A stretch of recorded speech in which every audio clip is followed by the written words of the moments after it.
Hey YouTube, Small Time Adventure here. Today we are going to be reviewing the Benchmade Onslaught 741. This camera is a little crappy, so you can't really read much on it. Let's see, how should we get okay. Start off, it is made out of 154 cm blade steel. It says that right up in this corner, right there. This was, it says first production 441 out of 1,000. Yeah, you can't really see it.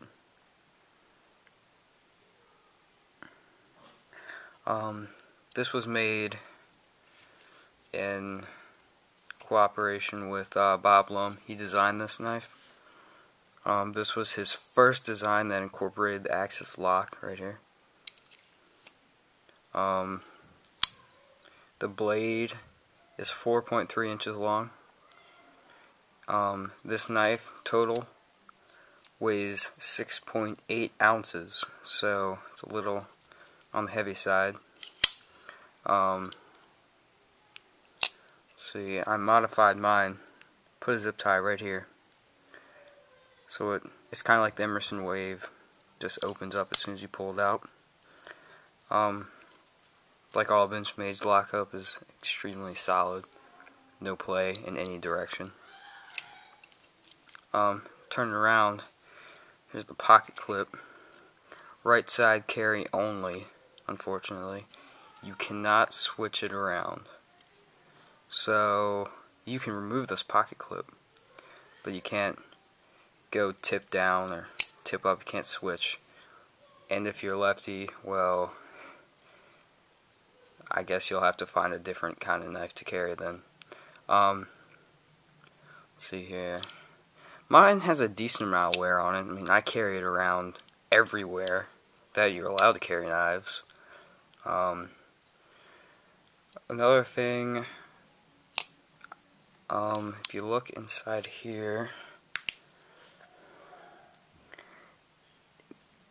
let's see if I can do this. Okay, right here, these black liners in here, they're skeletonized. I don't think you can see them on this camera though.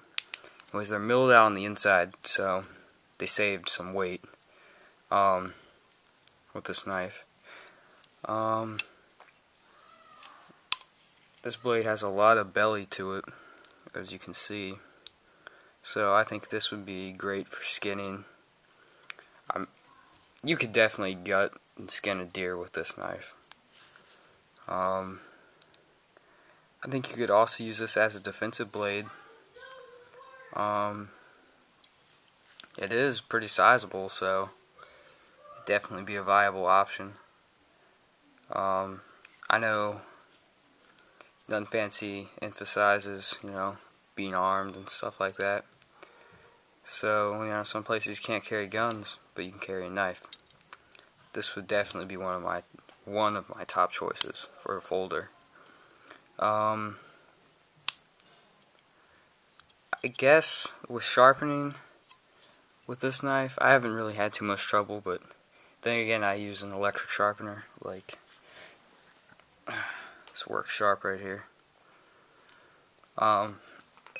Like I said in one of my previous videos, it doesn't take long to turn any knife into a razor blade. It doesn't take much skill to operate the work sharp anyways, but I definitely suggest reading the book before you do anything. It says in there to like when you first start sharpening, it says you go 10 passes on the red on both sides, 10 passes on the red, and then 10 passes on the purple. Purple is like 6,000 grit. That's fine. So you'll get a really nice, fine cutting edge with the purple.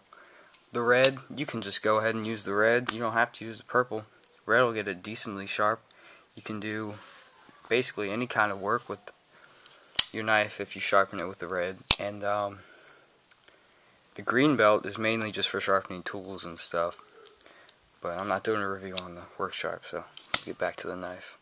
Like I said, it was one of Bob Lum's first designs that incorporates the axis lock.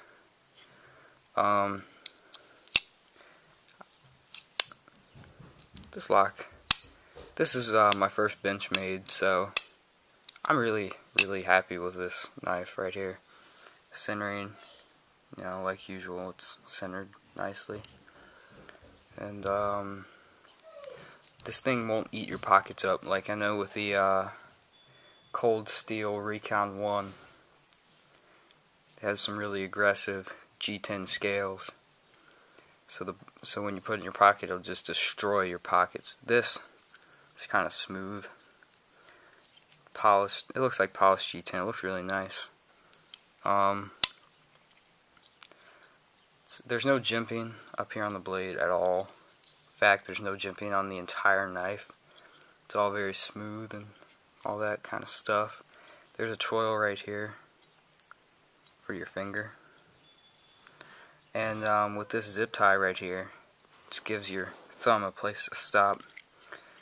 So, I mean, I guess if you really have good grip on this knife, your hand won't slip up on it, but I definitely think that if your hands are wet and you're using this knife and you're not careful, your hand will slip right up on this blade.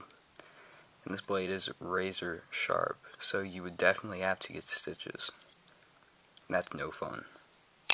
I put a lanyard on mine, put a bunch of knots on it, easy to pull out.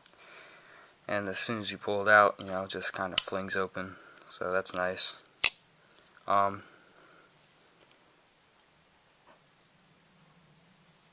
The inside of it, just from carrying it, you get all this stuff on the inside, like lint, like pocket lint and stuff. I guess you could use like dust off or something to clean that out.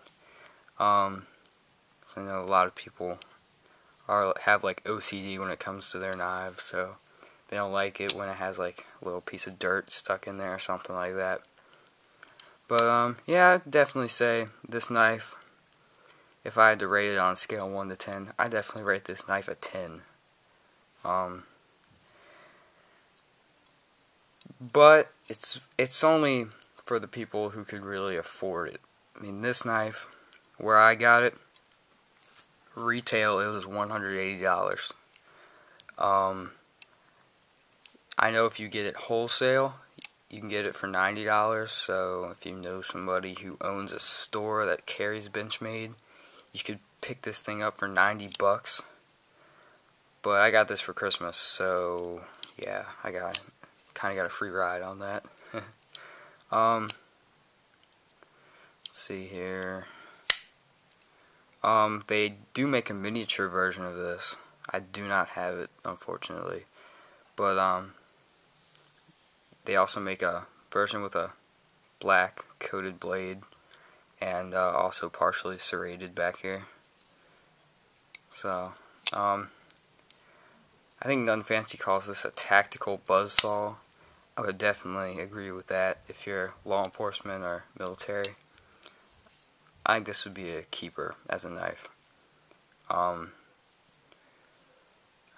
I guess if you were over in Afghanistan, you'd probably want to clean this thing every couple of days, actually. I just know, hearing stories from people who are over there, that sand gets into everything. So the deployment would probably feel a little gritty after a couple days over there. So I definitely have some, it looks like some hex bits.